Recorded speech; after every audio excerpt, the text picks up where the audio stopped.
faites une proposition au National Electrical Code américain. On pense qu'il va être intéressant de faire une demande formelle au National Electrical Code pour rendre les produits obligatoires. Donc on fait une demande formelle. Proposition Voilà. Donc moi, en tant que consultant, ma société rédige une proposition avec la compagnie américaine, et la compagnie américaine dépose cette proposition. Cette proposition tient essentiellement en 2 points. Premièrement, la cause essentielle des feux d'origine électrique qui tient aux connexions, et deuxièmement, comment nos produits peuvent s'intégrer dans les installations et comment ils peuvent les supprimer. À quelle date est-ce que vous faites ça?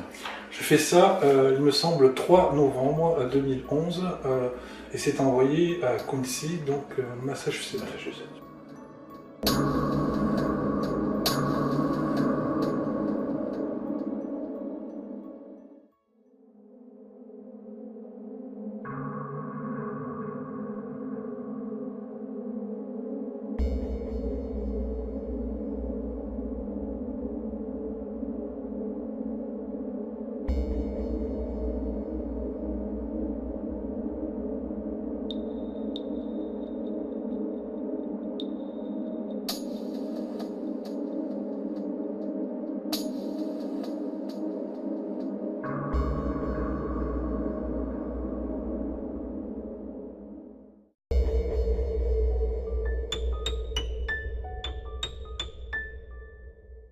Et 2 jours ouvrables après, je reçois un email. Alors, je vous avais parlé de mon espace sécurisé dans ma société. Donc là, des gens sont rentrés dedans, carrément, et m'ont envoyé un email. Donc ils ont piraté le compte, le site et tout ça. Ils m'ont envoyé un email. Et dans cet email, il est écrit « Et pourquoi donc ce serait la seule source vraie ou fiable et bien bon travail ?» Essentiel de notre publication et notre proposition, c'est la source principale des feux d'origine électrique, évidemment.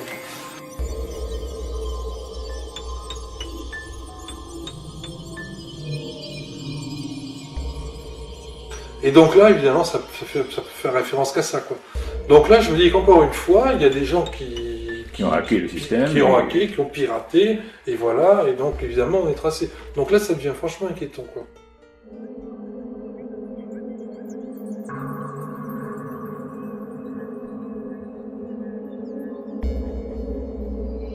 On sait qui vous êtes, on sait où vous trouvez. Oui, c'est sûr, c'est l'intimidation complète. Ce piratage qui pose quand même un problème réel, est-ce que ça ne vous incite pas à déposer plainte? Si, donc si, mais encore une fois, c'est incroyable. Je vous avais dit qu'on serait difficilement crédible, donc là, c'est une bonne illustration. Donc je me rends à la gendarmerie de mon coin, et avec un dossier complet, donc il suffit de regarder, c'était crédible. Et les gens, ce qu'ils peuvent imaginer, vu d'un tout petit endroit, on doit me rappeler, on ne me rappelle pas, donc j'y retourne. Et donc alors là, carrément, c'était même pas la peine. Donc je suis parti sans pouvoir déposer plainte.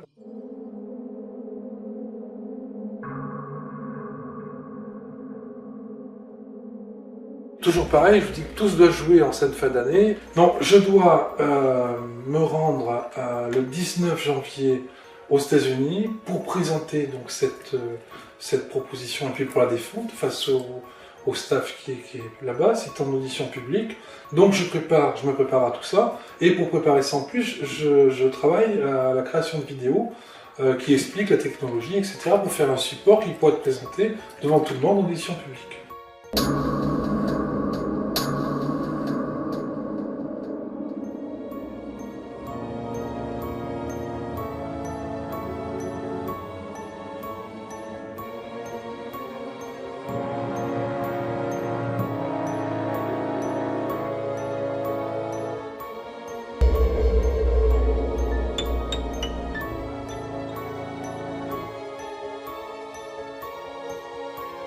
Je faisais une lettre, quoi. Et puisque je pense que c'était très important.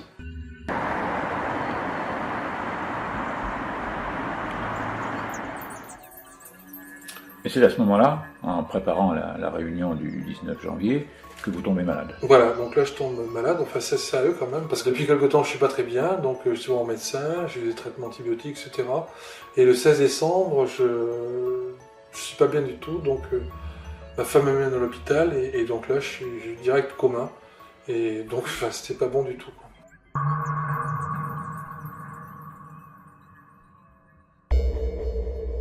me réveille quelques jours après, complètement décharné, très affaibli.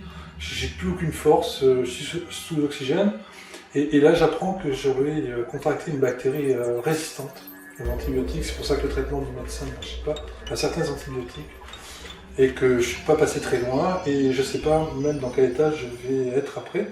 Alors, bon, c'est vrai que j'étais un gros fumeur, c'est certain.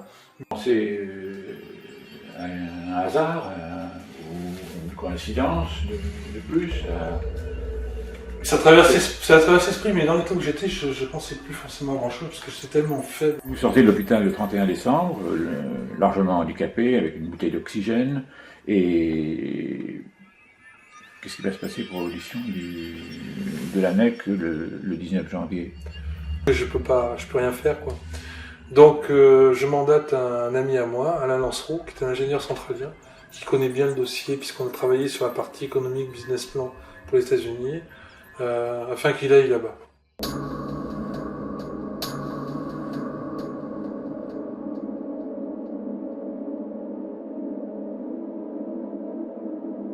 Monsieur Alain Lancereau, pouvez-vous vous présenter rapidement? J'ai 57 ans, j'ai une carrière qui a été moitié suite à mon diplôme de l'école centrale dans l'industrie et moitié dans le conseil en stratégie. Et j'ai donc dirigé des entreprises dans le domaine de l'énergie, des services et des utilities principalement. Et ceci en Amérique du Nord, en Europe enfin dans toute l'Europe. Vous rencontrez Cyril en 2004, semble-t-il. C'est exact. En gros, qu'est-ce que vous pensez du projet de Cyril? Je pense que c'est un projet qui est très intéressant. Moi, ça m'a beaucoup surpris la première fois que je l'ai vu, surpris par sa simplicité et son efficacité.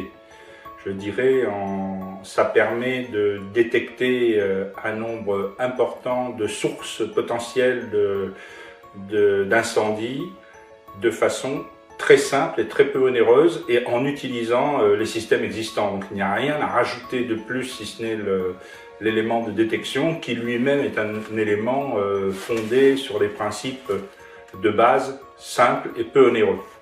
Donc, et efficace. Et efficace, bien sûr. Ouais. Mais ce qui m'avait frappé, c'est d'arriver, en tant qu'ingénieur, on est toujours intéressé à trouver quelque chose de simple, efficace et peu onéreux. Et là, il avait vraiment repris la quintessence de tout ça. C'est le rêve. Compte tenu de vos qualifications et de vos bonnes relations avec Cyril, il vous demande de le remplacer à la commission du NEC à Hilton Head Beach, en Caroline du Sud, le 19 janvier 2012, car il est convalescent. Donc c'est exact, c'était une commission en fait qui s'occupe de décider de la réglementation en termes d'électricité aux États-Unis. Donc c'est un quorum de personnes assez élevé en termes de niveau, puisqu'il s'agit de réglementation électrique des États-Unis. Donc l'objectif de Cyril était de présenter son projet. Je m'y suis rendu à sa place, je m'y suis préparé. À la commission, on nous a laissé un quart d'heure pour expliquer notre projet et passer un petit film qui représentait en fait une expérience avec et sans le produit de Cyril, mais avec la protection classique qui est demandée aux États-Unis.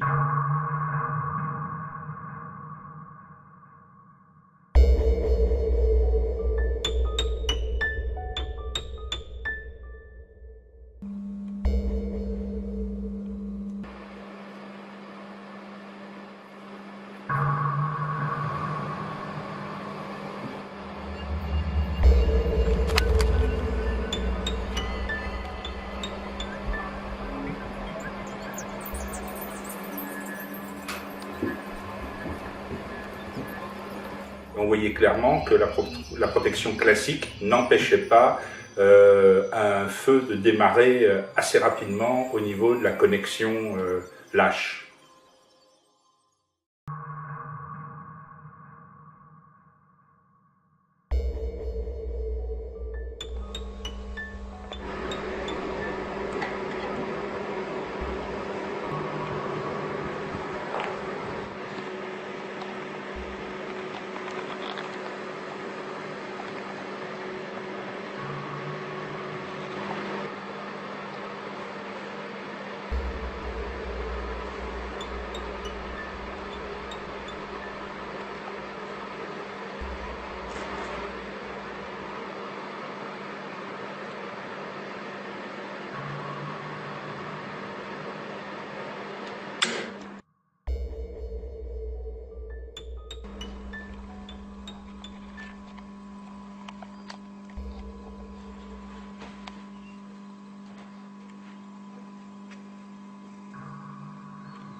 À l'issue du film, tout le monde était assez impressionné par le film et par les effets. Il y a eu aussitôt alors que la commission est composée moitié-moitié de représentants des entreprises du secteur et de représentants des gens du gouvernement qui s'occupent de la normalisation et qui s'occupent des approbations, aussitôt un tir de barrage assez fourni de la part des entreprises. Ces entreprises dont vous parlez, quelles étaient-elles? Alors, la quasi-totalité de ces entreprises étaient des entreprises en fait, qui étaient des filiales de groupes français représentés aux États-Unis. Filiales américaines de groupes français. Filiales américaines de groupes français, tout à fait. Et j'ai été surpris parce que, à mon avis, la position de ces entreprises aurait été plutôt d'être intéressées et de chercher plus loin que d'essayer de barrer systématiquement. Alors qu'au contraire, le représentant des consommateurs était particulièrement intéressé.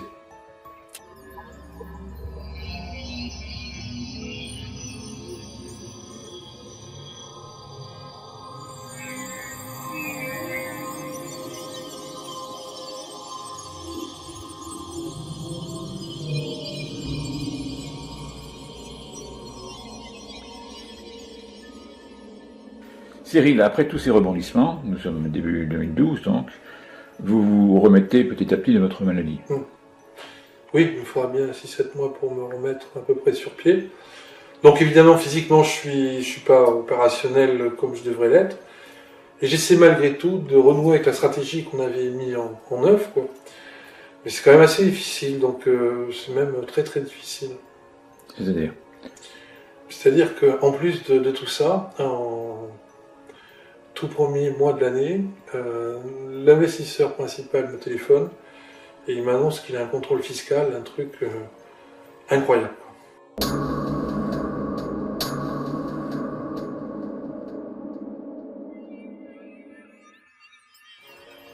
Donc bien évidemment, ça peut pas plus mal tomber pour nous au moment où évidemment on a besoin. Bah, ça vous paralyse financièrement. Ça paralyse financièrement au moment où justement.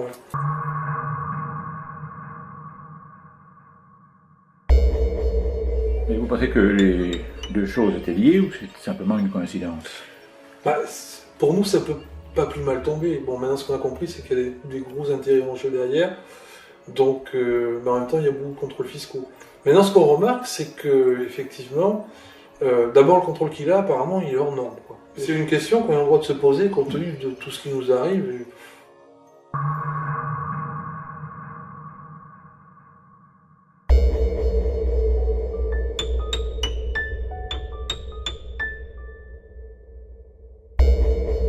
Vous pouvez me parler du site de l'association New Advid, EFA? Oui, donc ça aussi, c'est coïncidence. Donc c'est une association de professionnels, enfin bon, tout le monde est invité, et surtout pour... Quel est son objet? Son objet, c'est défendre les victimes des incendies d'origine électrique et d'échanger des informations techniques entre l'Amérique du Nord et l'Europe. Donc les électriciens, tout ça. Et moi, je suis administrateur de ce site. Je suis secrétaire de l'association et administrateur du site. Et donc, parallèlement à mes ennuis en 2011 avec mes emails d'Américains, etc., j'ai commencé à recevoir des formulaires fantaisistes. Sur ce site de l'association, il y a une partie française et une partie anglaise. Il y a des formulaires pour demander soit les inscriptions, soit des renseignements, etc. Et pour que le robot du site envoie les formulaires, il faut automatiquement qu'il y ait des champs validés, le reste email, tout ça.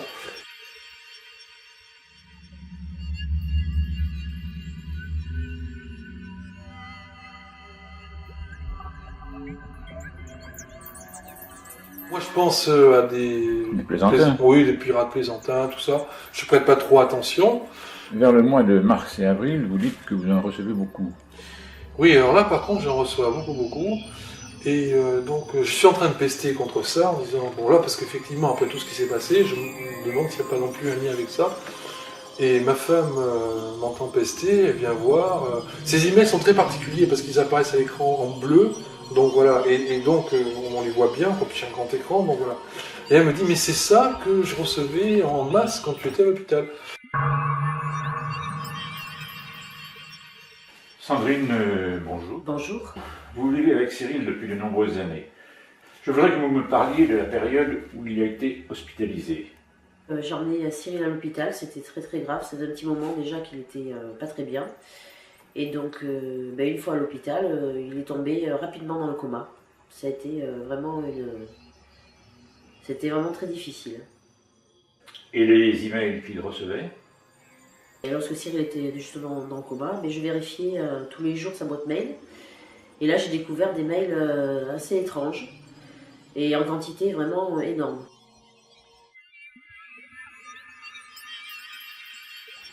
J'ai commencé à lui en parler et me disait apparemment que ce n'était pas très important, que je pouvais les supprimer. Donc de retour à la maison, j'ai commencé à en supprimer quelques-uns. Donc effectivement, elle m'avait dit, je sortais juste du coma, donc j'étais pas très bien encore, donc elle me dit qu'elle recevait ça, et moi, faisant référence à ce que je lui ai dit, je lui ai dit jette-les. Mais elle trouve qu'il y en a trop. Mais à nouveau encore, lorsque j'ai ouvert cette boîte, il y avait encore énormément de mails. Donc j'ai décidé de ne pas tout supprimer, de les garder tout simplement.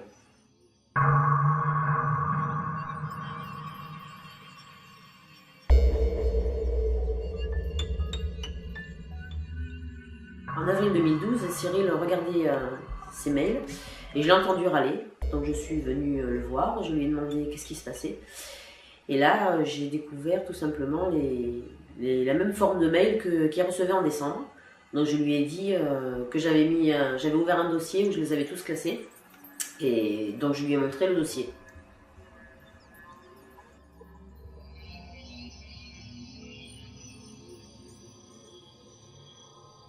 Et là, je me dis que j'aurais peut-être dû regarder mieux ça, parce que sur un du mois de juillet 2011, je trouve un mail où il est écrit ces formulaires en américain, continue donc à travailler, à t'essouffler pour rien ou pour pas grand-chose.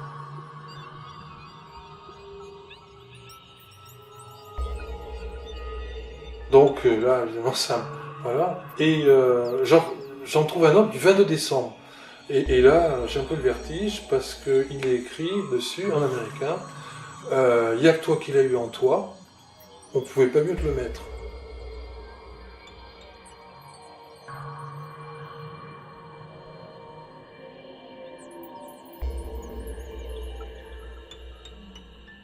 C'est le 22 décembre, je sors juste du coma, donc, et à l'époque, les médecins sont étonnés justement, parce que ma femme et mon fils n'ont pas été malades, il n'y a que moi qui l'ai eu. Une dernière question, les médecins vous ont semblé surpris que lui seul ait été malade, ait été atteint par cette bactérie, ni vous, ni vos proches. Il semblait vraiment surpris que Cyril soit le seul malade de la maison.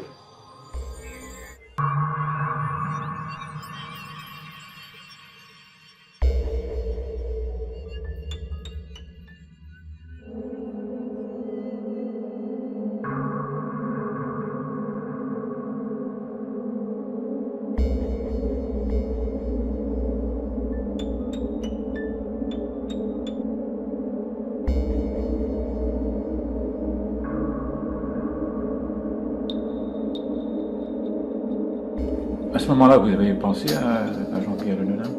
Oui, bien sûr. J'ai pensé à plein de choses, oui, complètement. Maintenant, quoi dire la seule chose que je peux constater, c'est qu'il y a quelqu'un qui savait ce qui se passait chez moi. Et donc là, bien sûr, c'est franchement pas réjouissant, quoi. C'est même flippant, quoi. Oui, bien sûr, complètement.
Vous avez peur?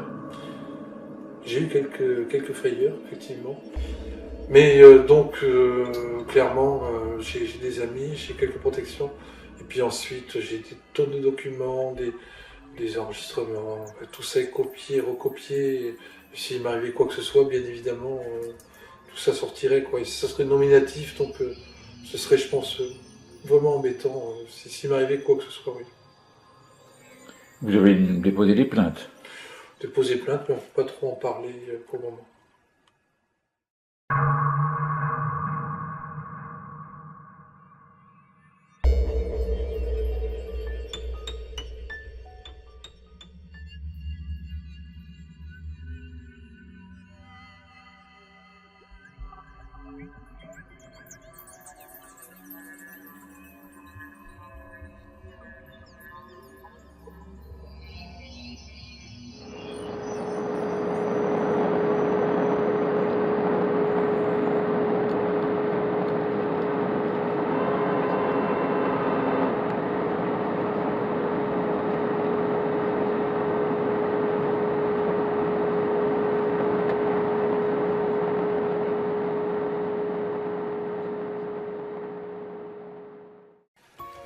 Vous avez rencontré la Consumer Product Safety Commission à Washington le 28 juin 2012. Oui. Qu'est-ce qui s'est passé là-bas? En fait, on était là-bas à la commission le 19 janvier à Hilton Head Beach, la commission NEC, Évidence publique. Une fois que les vidéos étaient projetées, etc., il y avait donc Alan Lancereau, le centralien, et le président de la Sijoul Effect.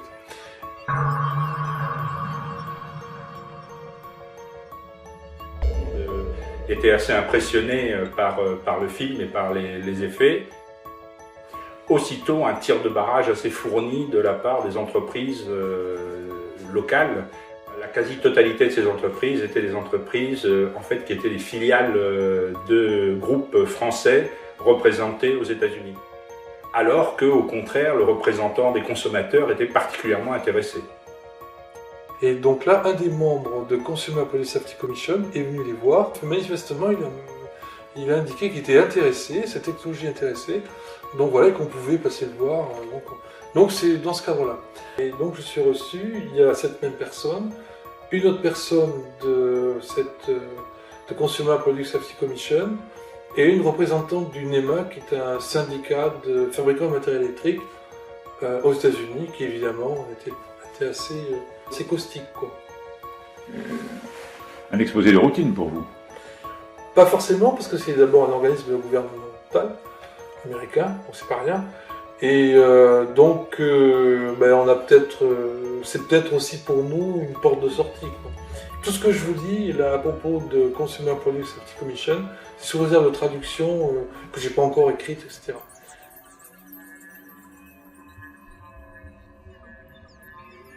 J'ai fait un exposé sur la cause des feux d'origine électrique, les atmosphères propices aux semences d'incendie, etc. Enfin, la totale, voilà. Pas d'objection particulière. Ah non, mais de toute façon, on le sait, quoi. Et ensuite, donc, je leur parle de comment la technologie peut permettre de supprimer tous ces phénomènes. Et là, il y en a un qui me dit, c'est bien, tout ça, il faudrait peut-être créer une norme pour vos produits, tout ça. Alors là, évidemment, une norme dans les organismes mondiaux de normalisation, où il y a tous nos amis industriels, tout ça, je leur dis oui. Aucune chance d'aboutir. Bien sûr, donc je leur dis, mais finalement, ça tombe bien, on n'a pas besoin, donc on va gagner du temps, parce que, voilà. Et donc, je leur sors le devis du LCIE, en leur expliquant que si chaque fonction du dispositif est déjà normée, le produit peut être homologué. Donc là, ils ont l'air un peu perplexes, mais bon. Donc ils me disent, oui, mais il serait interdit de faire un défaut supérieur à 5 ampères derrière un circuit protégé par un FCI. Alors évidemment, c'est tous les circuits, parce qu'ils ont rendu ça obligatoire à tous les circuits, toutes les maisons aux États-Unis.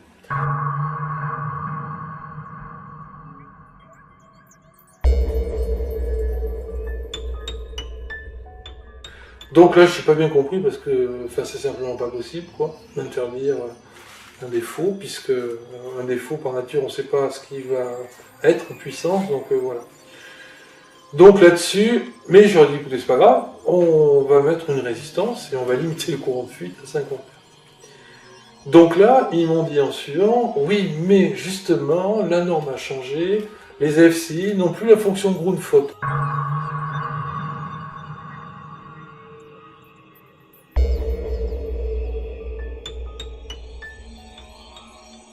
Donc je leur ai dit, écoutez, c'est pas grave. Aux États-Unis, le connecteur de protection est connecté au neutre, donc à ce moment-là, on va dire que c'est le disjoncteur qui tombe, et puis tout va bien. La fonction est la même, de toute façon, le groupe de faute tombera avant, etc. Mais bon, on le dit pas, donc ça. Et donc après, ça m'est difficile d'en dire plus, j'attends toutes les traductions, etc. La seule chose que je peux dire, c'est qu'il semble que là aussi, les oppositions ont gagné du terrain, et que, voilà, quoi, ce sera peut-être assez difficile pour nous aussi, quoi. Avez-vous entendu des oppositions fondées, techniquement? Non. Non, chaque fois que j'ai eu un argument, si vous voulez, technique, qui a pu être évoqué comme une objection, j'ai répondu et on n'a pas su quoi me répondre. On a fini par me parler d'un problème peut-être philosophique. Si les traductions ont été bien faites, c'est ce que j'ai compris, quoi. Ce qu'on est en train de nous expliquer, c'est que on va pas nous arranger la chose non plus, quoi. Je dis pas eux, mais eux ils sont en train de nous dire que ça va être compliqué aussi. Les parafoudres fonctionnent exactement de la même manière. C'est un parafoudre met un défaut, les interrupteurs électroniques aussi. Donc là, philosophiquement, ça dérange personne.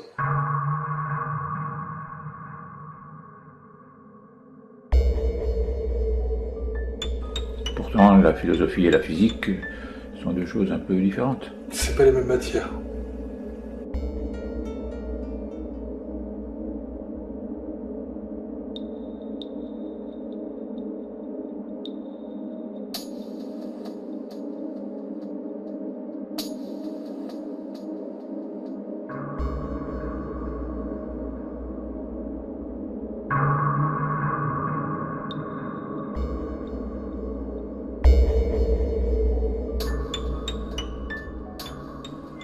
Vous m'avez parlé d'une publication détonnante d'un docteur en électricité, un Américain, qui a également fait une proposition à la même commission que vous et à la même date. Oui, là c'est assez fort aussi. Donc un docteur en électricité va s'insurger parce qu'on sort justement la fonction Grunfot. Vous vous rappelez qu'il y avait une fonction Grunfot dans ces AFCI et qui pouvait améliorer la sécurité en cas... Bon. Donc là, les normes n'imposent plus ça.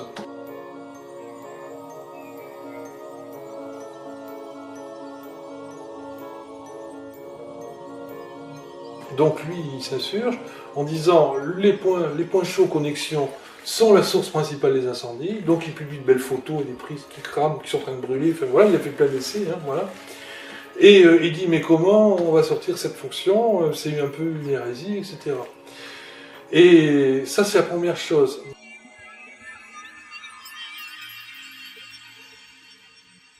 Donc la deuxième chose, là-dessus, il part et il commence à expliquer que les AFCI ont été imposés d'une façon peut-être un petit peu curieuse.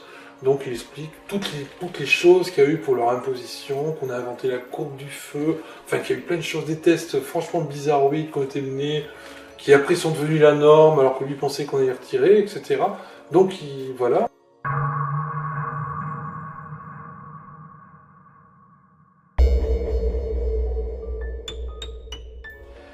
Pour arriver en plus à la fin à dire que ces produits ne fonctionnent pas.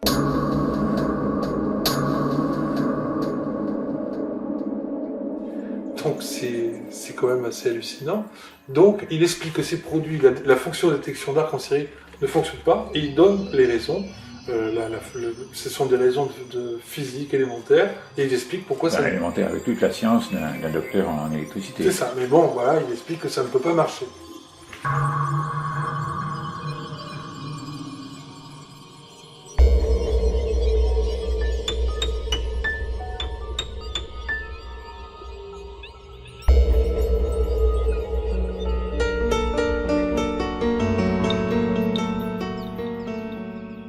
Faut lire le document en entier, il est très très intéressant. Qui est ce docteur en électricité? Ah, ça c'est encore plus intéressant parce que ce docteur en électricité, c'est l'ancien responsable recherche et développement d'une très grande compagnie américaine et c'est justement la compagnie américaine qui a lancé en premier se produit aux États-Unis. Donc c'est du caviar, quoi.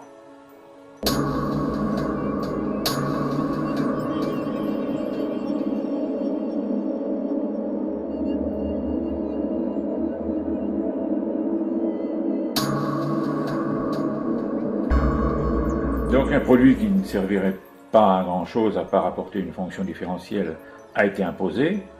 Est-ce qu'il n'y a pas un moyen d'apporter cette fonction d'une manière plus économique, moins onéreuse? Ah bah si, bien sûr. Enfin, bien sûr.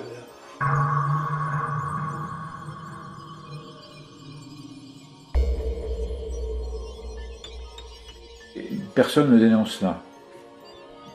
Soit il y a des méconnaissances ou des craintes, voire des ententes.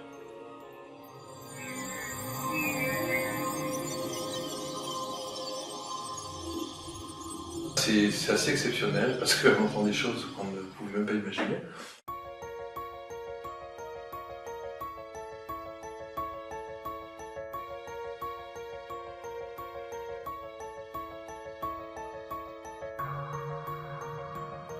Rendu à cette réunion, et là, ce qu'on a entendu était vraiment hallucinant. Ils ont dit, mais c'est bien, vous avez bien identifié la cause des incendies d'origine électrique. C'est exactement comme ça que ces feux démarrent.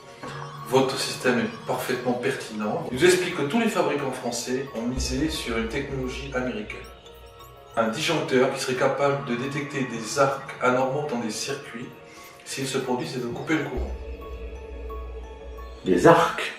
Ce qu'il nous a expliqué à ce moment-là, c'est qu'en réalité, les Français avaient misé sur un autre système technique. Un système américain. Système américain, absolument. Il nous met entre les mains une plaquette publicitaire avec des courbes, etc., expliquant comment fonctionne ce produit. Donc nous pensons à ce moment-là que le système tel qu'il nous est présenté de détection d'arcs en série ne peut pas fonctionner. Et donc on lui explique. Je me demande pourquoi les États-Unis, qu'est-ce qu'on est en France, on n'est pas aux États-Unis. C'est ce qu'on lui a dit, on lui a demandé également, on nous a dit parce que c'est comme ça. Il a répondu quoi? On s'entend tous, les Français ont misé sur cette technologie, etc., etc. Attendez, ça me paraît incroyable. Ou il n'y a pas de concurrence, s'ils ont tous misé sur un produit américain, ou alors il y a une possibilité de concurrence, et si ce produit français est aussi génial, ils n'ont qu'à lancer tout de suite la production. Ouais, à part que là, il n'y a pas de concurrence, puisque tous les Français sont mis d'accord pour miser sur le système américain. C'est ce qu'il vous a dit, les yeux dans les yeux. Absolument.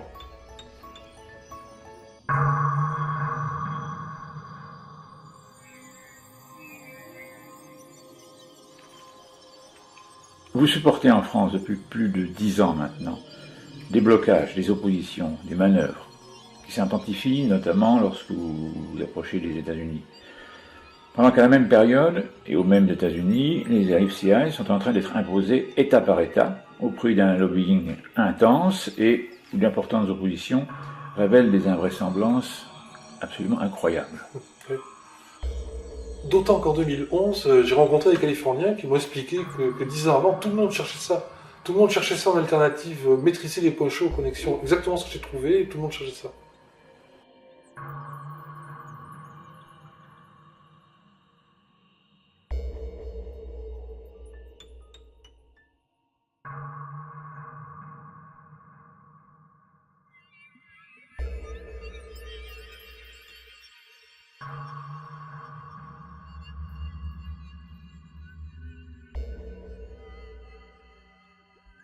On peut en déduire que si votre produit avait été commercialisé, on peut imaginer à partir de 2001-2002, compte tenu de sa fonction et de son efficacité, son retentissement et son succès commercial auraient été certainement très importants, y compris aux États-Unis. C'est évident. Quand on dit ce qu'on a vu après, tout le monde cherchait ça, tout le monde cherchait à lancer ça, donc c'est évident. Et ça aurait mis en évidence la cause réelle des incendies d'origine électrique, et ça aurait aussi mis en lumière l'état de la technologie française. Oui. Non seulement en lumière, mais ça allait à l'encontre de ce qui s'est publié aux États-Unis à propos des AFCIs.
effectivement, je suis bien placé pour le savoir, il y a un risque insidieux d'incendie dans toute habitation, puisque il y a des centaines de connexions au niveau donc, de ces habitations, et il n'y a aucune protection pour ça. Donc tout le monde chaque connexion est un risque potentiel. Un risque potentiel, ouais, absolument. Donc et il n'y a rien aujourd'hui qui permet de l'arrêter.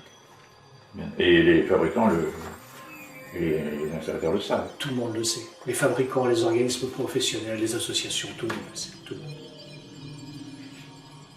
Vous avez dit qu'aujourd'hui, il subsiste un risque non maîtrisé dans les installations électriques, ce qui impacte leur sécurité. Vous pouvez préciser ? C'est ce qu'on dit depuis le début, c'est-à-dire que ce que je disais, ce qui était valable dans les années 90-91, lorsque je faisais le constat que c'était dangereux, c'est toujours valable. Hein. C'est pour ça qu'il y a plus de 80 000 feux par an d'origine électrique en France. Il y a un risque qu'on ne maîtrise pas, c'est-à-dire que tout le monde, que la maison soit neuve, ancienne, tout le monde y a droit. Donc voilà, tout le monde peut avoir chez lui un incendie d'origine électrique de manière complètement imprévisible. Tant que ce point-là n'est pas maîtrisé, ça peut en nez de tout le monde. Tout le monde peut l'avoir un jour, brûler la nuit, perdre un gosse, tout le monde. Bien sûr, certains fabricants, certains organismes, pour ne pas dire tous, le savent. Bien sûr, c'est évident. Il y a plein de publications là-dessus, tout le monde le sait.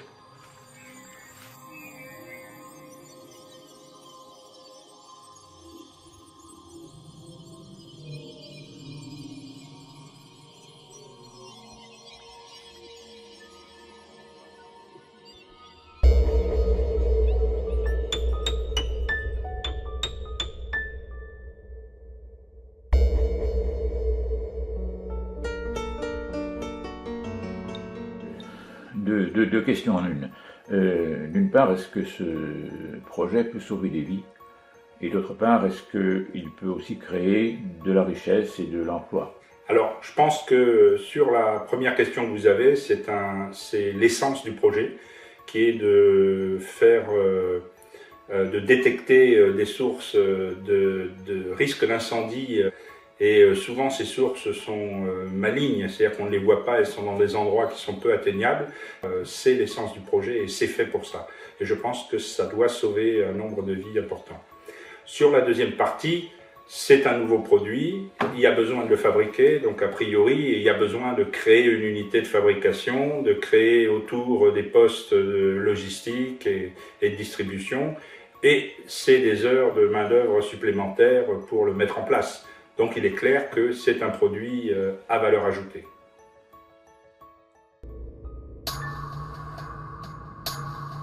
Hervé, vous êtes ingénieur, vous avez fait homologuer du matériel électrique, vous en fabriquez, vous êtes donc un industriel.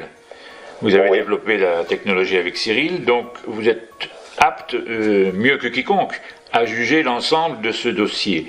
J'aurais souhaité que vous me répondiez précisément à deux ou trois points. Premier point, d'après vous, y a-t-il une raison techniquement valable pour ne pas homologuer les produits issus de la technologie des brevets de Cyril ? En fait, est-ce que l'on peut s'y opposer d'un point de vue technique ? Que le fait de se servir de la terre, effectivement, est un bon principe, tout est normal pour un appareil de protection. On sait très bien, et ça a été prouvé à maintes fois, que 85 ou 90% des feux d'origine électrique sont liés à de mauvaises connexions et à des surchauffes. Quelle que soit la qualité des matériaux qu'on met en place, et Dieu sait que normalement on met quand même des bons matériaux, il y a un moment la température devient telle que de toute façon on ne peut pas empêcher un départ d'incendie, même dans des boîtiers auto-extinguibles ou en théorie avec des matières qui sont protégées contre les hautes températures. Donc c'est en fait une technique qui augmente considérablement la sécurité. Clairement, il me semble que c'est quand même une innovation, une avancée majeure. Dans le domaine de l'électricité, il est clair que ce type de produit est, dans la mesure où il est homologué et mis sur le marché, il est incontournable. Il présente quand même aussi l'avantage d'avoir un prix théorique suffisamment intéressant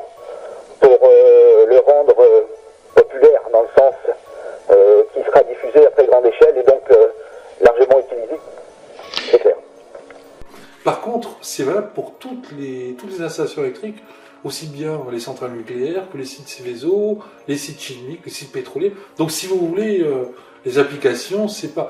Et ça, en même temps, comme les lois de la physique sont universelles, que le principe est universel, ça s'applique également dans tous les pays du monde. Vous avez fait estimer les marchés. Oui, il y a eu plusieurs études de marketing. Bon, c'est considérable, quoi. C'est un marché, c'est des dizaines, des centaines de millions de pièces par an, donc voilà, quoi, c'est considérable. Donc des centaines de millions d'euros. Ah, complètement.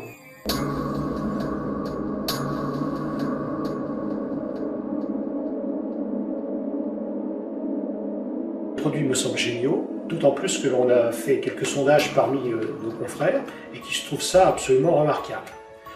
On a l'obligation de non seulement de résultats, mais de conseils.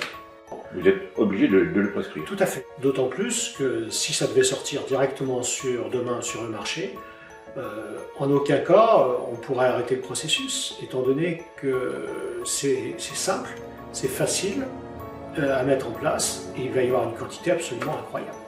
C'est peut-être aussi pour ça qu'on a eu autant de problèmes. Il faut comprendre qu'un professionnel, que ce soit un ingénieur, un électricien ou autre, lorsqu'il va être en face de son client, il est obligé de lui demander une décharge pour ne pas installer ce produit, une décharge de responsabilité. Si vous en voulez à pas, partir du moment où le produit existe, il est obligé de le prescrire.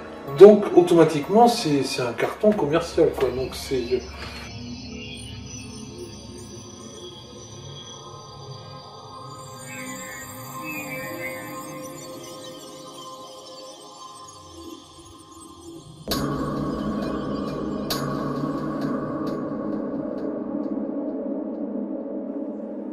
mais on s'attend à entendre plein de choses du style peut-être que l'on affaiblit la sécurité des installations, qu'on crée des points faibles, qu'on va faire des défauts qui sont très difficilement identifiables. Je pense que tout ça a trop duré, il faut que ces produits soient maintenant disponibles pour le public, afin qu'ils sauvent des vies, qu'ils fassent ce qu'ils doivent faire. Êtes-vous prêt à vous investir dans ce dossier avec Cyril, aux États-Unis d'abord et en Europe? Je pense que déjà le fait de ma présence aux États-Unis pour le remplacer était un investissement de ma part assez important et qui prouvait que je crois en ce projet, que je crois en Cyril et que donc effectivement je lui ai clairement dit que j'étais prêt à m'investir dans ce projet, que je pensais qu'il avait un avenir. Est-ce que vous seriez prêt à vous associer à la production industrielle de ces produits? Comme je considère que ce produit est un produit d'avenir qui amène un progrès considérable et qui plus est, M. Charles a une politique, on va dire, d'industrialisation et commerciale et qui lui permettra de le diffuser en plus grand nombre. Et il est clair que d'être associé à ce projet est quand même fondamentalement très intéressant. Donc vous pensez que si le produit sort, c'est un process rentable, créateur de richesse et créateur d'emplois aussi? Ah ben absolument. C'est un projet qui est porteur, qui peut être générateur évidemment de beaucoup d'emplois et de richesses, sachant que c'est un produit techniquement qui n'est pas limité à l'Europe ou à un certain type de continent, mais peut être développé dans tous les pays du globe. Et ça c'est très intéressant. On n'est pas spécifiquement limité à une norme d'installation, parce que chaque pays a ses normes d'installation. Là on peut s'adapter vraiment à toutes les normes d'installation de tous les pays, et à toutes les tensions et à toutes les caractéristiques mécaniques et électriques. Donc immédiatement, ça fait un produit, entre guillemets, standard, qui est adaptable immédiatement partout. Et c'est un gros plus technique et commercial. Vous êtes prêt à participer activement aujourd'hui à ce dossier? J'ai déjà participé et je suis prêt effectivement à m'investir pleinement, bien entendu. Alors ce qu'on voit en plus, nous, vous imaginez le décalage, on voit les plans sociaux, les gens qui hurlent la fermeture de leur entreprise, ils ont raison. Et voilà, et nous on a tout ce qu'il faut pour travailler. J'invite toutes les associations, les ingénieurs experts, toutes les personnes de bonne volonté à nous rejoindre s'ils veulent, aussi bien en France qu'aux États-Unis. Nous on est prêts, on a tout le dossier. C'est un problème de conscience universelle. Il faut que cette technologie soit mise à la disposition du public. C'est vraiment le grand appel que je voudrais lancer.